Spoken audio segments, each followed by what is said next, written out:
Why did the Titanic, which took 1,200 days to build, sink in just 2 hours? April 10th, 1912, was the day when the world's largest and most expensive cruise ship, the Titanic, set sail on its maiden voyage. Everything seemed perfect that day.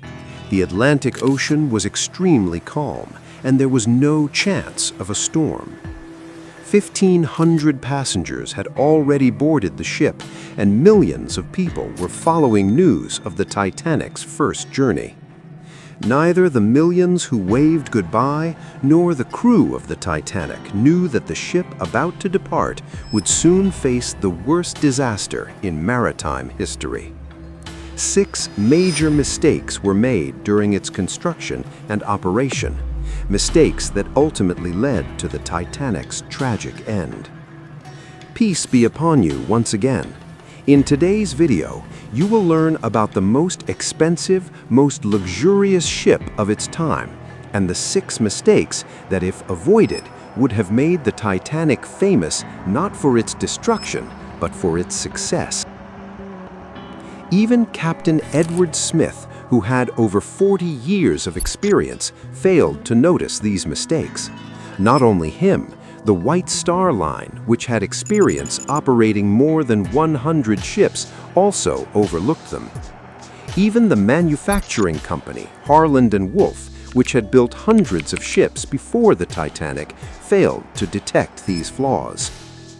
Construction of the Titanic began in 1909 and took approximately 3 years, involving over 3,000 workers.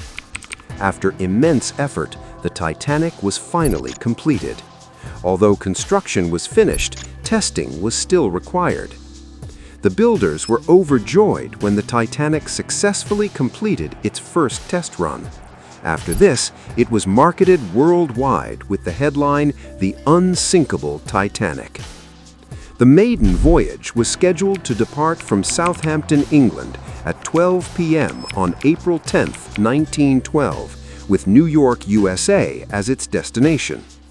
A basic ticket cost around $30. Due to aggressive marketing, all tickets sold out quickly. Finally, the historic day arrived.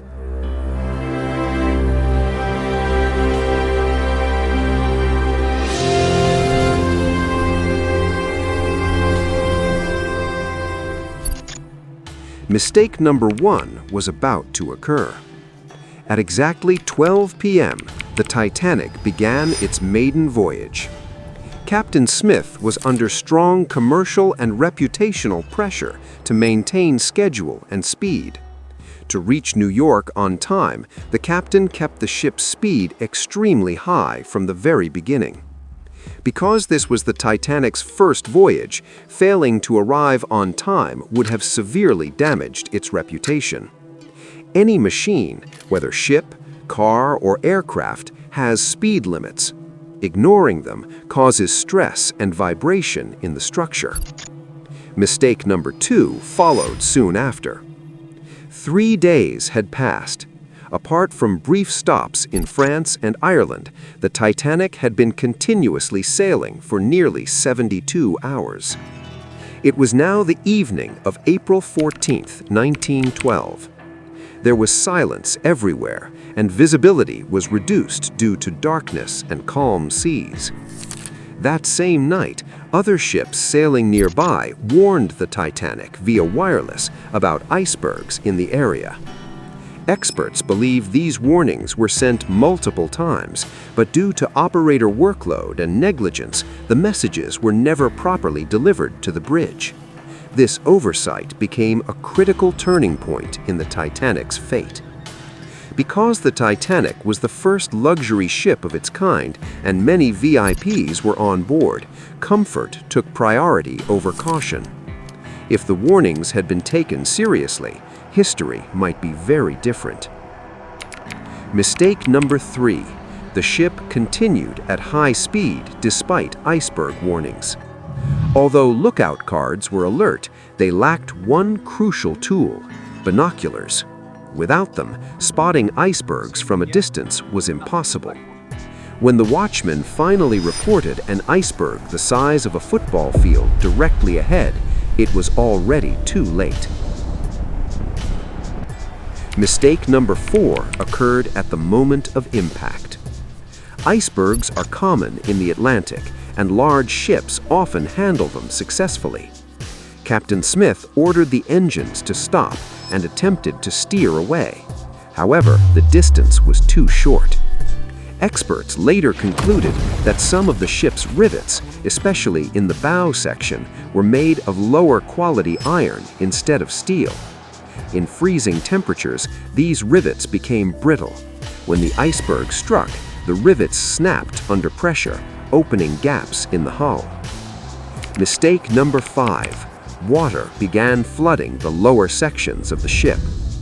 Although the Titanic was designed to survive flooding in up to 4 compartments, water crossed into the 5th. At that moment, the ship's fate was sealed. Captain Smith ordered an emergency evacuation. However, another tragic error emerged. Although the Titanic had space for 32 lifeboats, only 20 were installed. There were over 2,200 people on board, but far too few lifeboats. Mistake number 6. Chaos and poor evacuation management. Lifeboats were launched without being fully loaded. First-class passengers were prioritized, while many others were left behind. If the boats had been filled properly, far fewer lives would have been lost. At 12:45 a.m., the first lifeboat was launched. By 2:18 a.m., the ship's lights went out due to power failure. Moments later, the Titanic broke into 2 pieces. It took just 2 hours and 40 minutes for the Titanic to completely sink. Around 1,500 people drowned in the freezing Atlantic Ocean. The water temperature was about -2 degrees Celsius, making survival nearly impossible. Humans cannot survive more than 15 to 30 minutes in such cold water. The actual death toll may have been higher, as some people boarded the ship without official records. Most survivors were women and children. Captain Smith remained on board until the very end, helping passengers. He was the last man seen on the sinking ship. I hope you will enjoy this video when it airs. Share your thoughts in the comments and stay tuned for the next one.